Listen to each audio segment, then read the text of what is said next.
Hi friends, welcome to ఎండతెర వింతలు. సోది లేకుండా శోభిత గారు నటించిన చీకట్లో మూవీ ఎలా ఉందో చూద్దాం. ఈ మూవీ అమెజాన్ ప్రైమ్లో స్ట్రీమ్ అవుతుంది.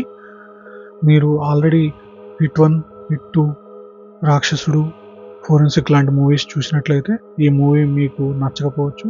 ఒకవేళ మీరు ఆ మూవీస్ చూడకపోయినా ఇది జస్ట్ ఓకేలాగా అనిపిస్తుంది. దానికి కారణం రైటింగ్ అంత ఇంట్రెస్టింగ్గా ఉండదు, గ్రిప్పింగ్గా ఉండదు. కోర్ పాయింట్ బాగున్నప్పటికీ అండ్ క్లైమాక్స్లో కిల్లర్ ఎవరనేది ట్విస్ట్ ఆ రెండు బాగున్నప్పటికీ మిగతా స్టోరీ మొత్తం చాలా ల్యాగ్ లాగా అనిపిస్తుంది. శోభిత గారు తనకిచ్చిన రోల్లో చాలా బాగా యాక్ట్ చేశారు. మిగతా రోల్స్లో ఎవరికి అంత స్కోప్ ఉన్న యాక్టింగ్ ఏం లేదు. సినిమాటోగ్రఫీ చాలా బాగుంది, మూడ్ని ఎలివేట్ చేసేలాగా ఉంది.